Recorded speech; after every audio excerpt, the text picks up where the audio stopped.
walking with it.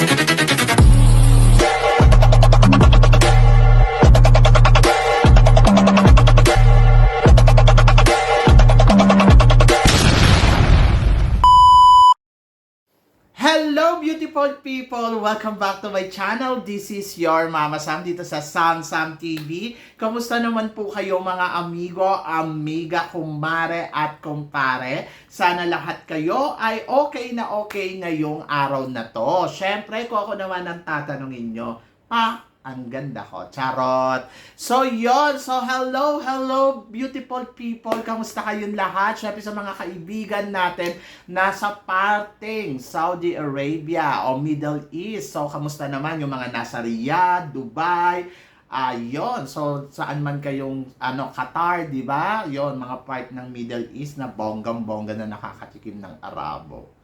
Gusto ko yun. Charot. So, yan. And then, of course, sa mga kaibigan naman natin na nasa parting Amerika, syempre USA, Canada, mga Latin America. So, kamusta naman? So, mga nagtatrabaho dyan, yung mga nakatira dyan, sana lahat kayo ay okay at bongga ang pagpapahinga. And then, of course, sa mga kaibigan naman natin nasa Asia, syempre Thailand, Philippines, lalong-lalo na sa Pilipinas.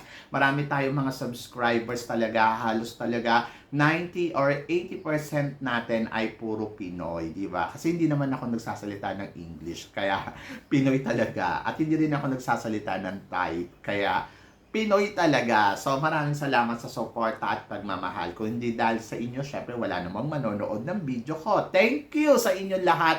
God bless you and more power. So ayun nga. So happy lang. Ngayon ay Wednesday na. Ang bilis ng araw, no? Nasa ikalawang linggo tayo ng April. So, sa mga nagdiriwang ng birthday dyan, happy birthday sa inyong lahat. So, eto na. Syempre, pag-usapan natin ngayon. Sabing ganun ako, Mama Sam, tingin mo ba si Vina at saka si Atisa kaya ang maipapadala sa Miss Universe? So, ngayon ay si Vina ay sumasali sa probinsya pageant. Provisional. Ano ba? Provisional. Ewan ko. Provincial. Probinsya! So, yun, lumalaban siya doon sa Saraburi. Meron silang 24 candidates pala doon. 24 lang. Hindi naman 38. O hindi naman 28. 24. So, 24, ganon. Bongga. Kasi madami. Pero, syempre, alam naman na natin na si Binang ipapanalo nila dyan, di ba? Kahit pa sabihin pa natin, ako, ang daming magagaling, ang daming magaganda. Ang malas naman ni Vina kapag natabunan pa siya ng isa pang magaling. Pero syempre hindi natin alam kasi dadaan sila sa sa competition. At parang feeling ko kasi yung mga uupong judges diyan, ang gusto nila si Vina. Pera na lang kung siguro may isang girl na, alam mo yon, kakabog. Pag natalo niyo si Vina, Diyos ko, good luck. Pero kasi pag natalo si Vina, pwede pa siya pumunta ng ibang probinsya para doon siya mag-compete.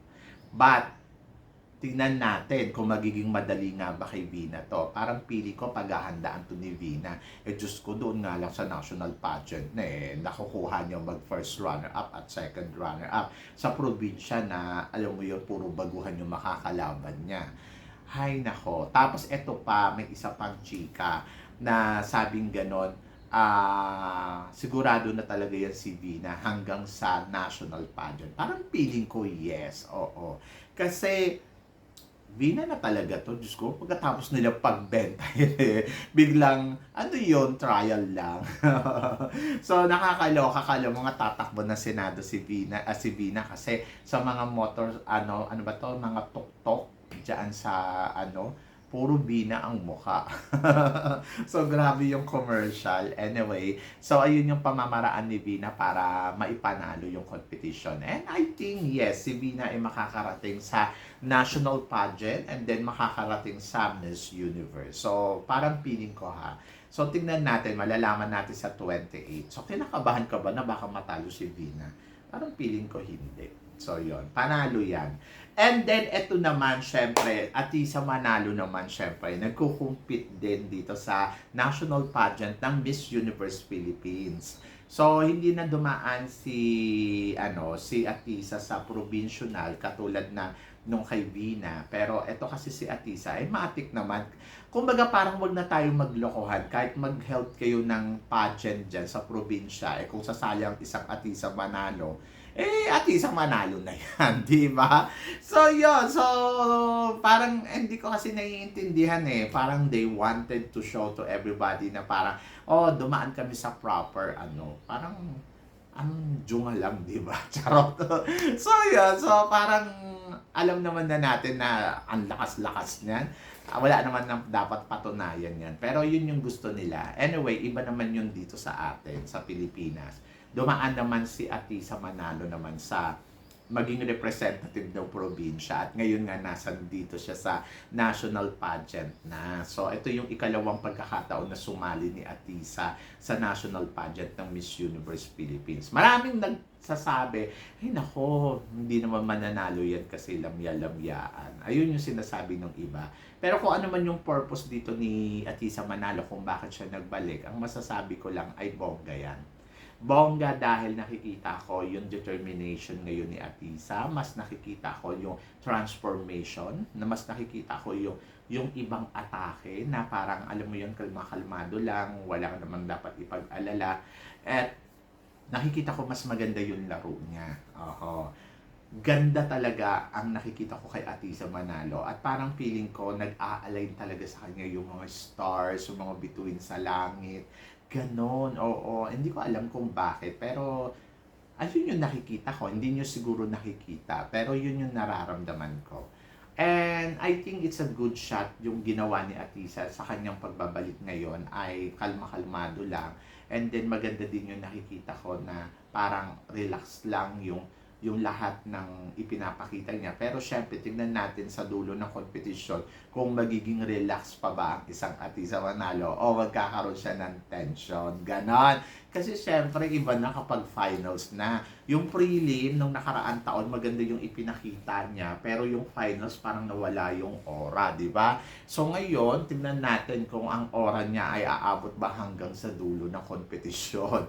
So, kaya kinakalma-kalmahan lang niya. Syempre, mas maganda yung nakakatulog ka ng maigi, nare-relax yung mind mo, and then tingnan natin. Marami nagtatanong kung magpapasabog pa ba si Atisa. Sabi ko, parang feeling ko naman, wala naman na siyang pasabog kasi hindi naman niya kailangan magpasabog. And then, ayun. So, tingnan natin kung makakarating siya sa Miss Universe. Alam ko lahat kayo excited. Pero, tingnan natin. Ako naman, tingin ko, hindi ako kinakabahan para sa kanya.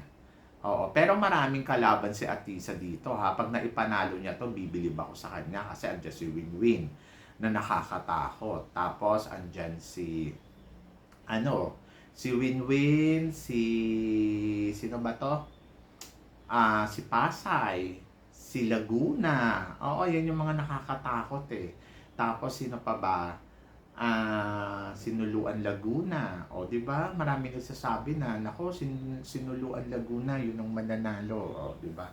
So, tingnan natin, malalaman natin yan. Basta ako, lang naman ako abangers, ganon. Kung halimbawa magtapat si Atisa at saka si Vina sa Miss Universe, ay bongga yan.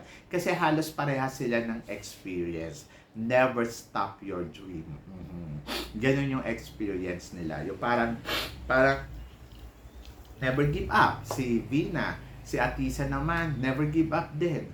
So, tingnan natin kung oobra to sa Miss Universe. Pero kasi maganda ang kwento ni Atisa, maganda din yung kwento ni Vina. At tingnan natin kung paano nila to lalabanan. Pero kung ganda, parang feeling ko mas maganda si Atisa sa kanya. At mas kaya ni Atisa talunin talaga si Vina pagdating sa beauty.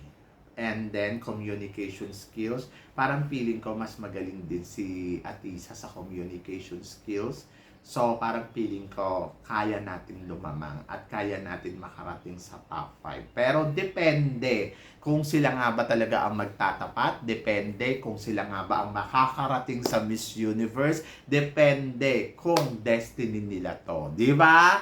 So, basta nandoon lang sa, tingnan muna natin ngayon. Andito pa lang tayo sa unang estado, unang hakbang. And then tingnan natin kung kaya ba nilang umakyat pa ng more and more and more. Diba? So, yan. Nakakaloka. Anyway, so good luck. Good luck kay Vina. Good luck kay Atisa. Good luck sa laban nila.